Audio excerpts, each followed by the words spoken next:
So welcome back to the channel. So today I have something a little bit different. It's that time of the year again where we have to prep our cars for surviving the winter, particularly in my case, I live in New England, which is, winters can be fairly harsh. And one of the things that I had to do is prep the leather to survive the winter as things get dried out, and I'm using a lot of the heat inside the car and that kind of a thing. And so I'm actually going to conduct a bit of an experiment. So I have two types of leather treatment that I'm going to use on the dashboard because my car, this XK, is driven daily, 4 days a week. It's sitting in a parking lot in the sunshine. What sunshine we get this time of year, and the dashboard is actually very, very dry. So the leather cover, the leather on the dash is dry. And what I'm going to do is conduct a bit of an experiment with two types of leather conditioner. The first one is from the United States. This is actually made in Utah, and it's called LeatherLove. Now, full disclosure, none of these are free. Nobody gave me this. I don't have any deal with these guys, but I've used this in the past. The other thing that I've used in the past for leather is, many of you probably have heard of, which is Connolly hide food, and this is actually made by, or maybe perhaps under license in England, by the folks who made Connolly leather, which is so famous. And then I have to prep by cleaning the surface first. So I have my handy tape, which I'm going to tape down the center, and we'll apply both on one on one side and one on the other side, and we'll come back in a week and see which one worked out better.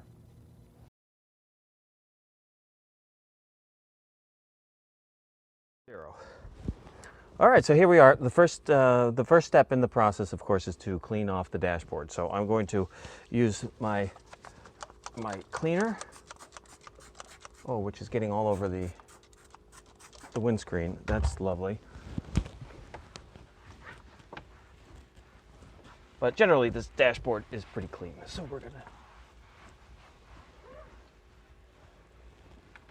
just make sure that the dust and other stuff, it's actually not too bad. The next step,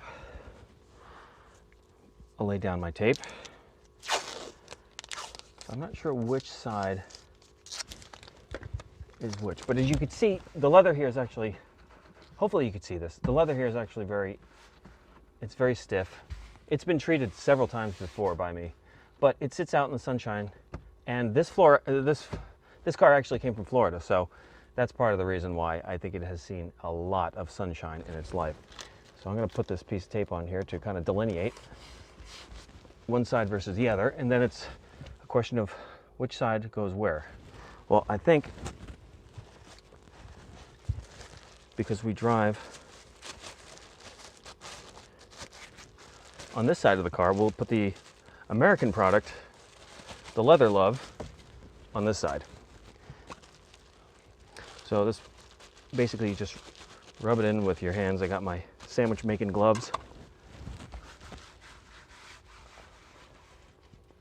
And full disclosure, I've used both this stuff, both this and the Connolly hide food before. So I kind of know what to expect. But I've never done an experiment with them side by side like this. So it'll be interesting to see how they fare after about a week or so. And I'm not going to do the whole car. But this time of the year, things get dried out. So if you have the time and you have a leather interior in your car, you should try and feed the leather just in the early part of winter, so you can prepare it for the that way you can prepare it. Okay, so the Connolly hide food will go on the other side, and the Connolly hide food I don't use with gloves. I don't apply it with gloves. Right away, it smells very different. I really like the way that Connolly hide food smells. I've used it in the past, and it's a good product. There's no doubt about it. So I take a dry part of the towel here.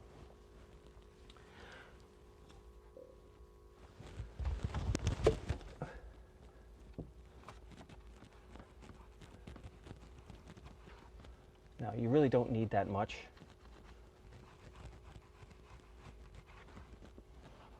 This goes on a lot less greasy, as you can see. This is, but that doesn't necessarily mean it's better. It just, it may be doing less for all we know.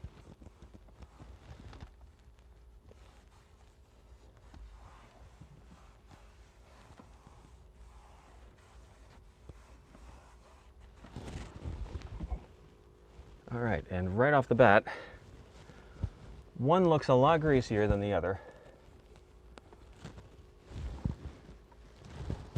I also think that the Connolly hide food smells a little bit better too. But the question is whether it's nourishing the leather. That's the whole point, because it gets dried out. You know, leather was at one time a living thing, and it needs to be fed, just like anything. So we'll circle back in a week and see which one worked better.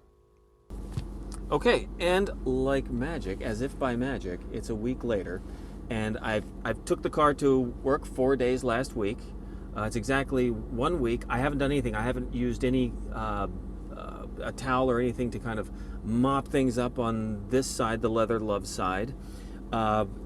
The Connolly hide food side, I haven't done anything with either, and I just removed the tape that separated the two pieces. So I have my handy dandy secondary camera here, and just so you guys can get a better look at that. So as you can see, the LeatherLove side is pretty greasy. I will say that in terms of it being softer, it does seem to have made the leather a little bit softer than the Connolly hide food side.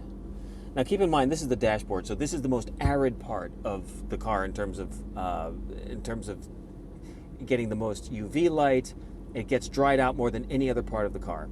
And you can see this little stripe here. This is the area underneath where the tape was. So you have the Connolly hide food, which is a little bit splotchy. Again, I did not brush this in. I did not use a rag on it. I just put it on and left it. You have the sort of the sort of greasy side, which is the LeatherLove. So this is definitely a little bit softer, but a little bit on the shiny side. And then you have the center stripe there, which is actually nothing at this stage. The last time I treated this dash was probably in the spring, just as an FYI. So the conclusions. Well, I think that my conclusion is, for dashboards, I'm going to continue to use the LeatherLove. I think it has definitely made a big difference in terms of making things softer. I would not use this for seating unless you really were going to keep the car for a long time and not drive it, and then you'd have to wipe it off before using it, because you really don't want to sit on this. So it's good for dashboards. Connolly hide food I would continue to use for the seats and for anything that you're going to actually touch. And then, but most importantly, you want to make sure that you treat your leather, all the leather in the car, because it was a living thing at one time. So you want to make sure that it continues to get fed over time. Part of the reason that I used to use Connolly hide food back in the day, and I know in the early part of this video I was calling it Connolly hide food. It's actually Connolly hide care now. Connolly hide food was a better product in my opinion. They moved to a different name and a slightly different formula, and that's why I had to kind of like look around to see what else was out there in terms of treating leather. And so that's what led me to the LeatherLove. So between the two things, again, no one is sponsoring this. I didn't get any free products. The conclusion is that it is a draw. There's no winner in the war between the U.S. and England this time, and the real winner is going to be the dashboard, because I'm going to use LeatherLove on that, and I'm going to use Connolly hide care on the seats, and I think it's a winning combination, at least for now. But let me know what you guys think. Is there something that you guys use on your leather in your cars that works really, really well and really works well, particularly on the dashboard, which I find gets absolutely arid over time because, of course, it's sitting in the sunshine, and this is a daily driver. So let me know if what you guys think about that. And in the meantime, subscribe. I've been getting great comments as always from people and great subscribers. I value each and every one of you, and I will see you in the next video.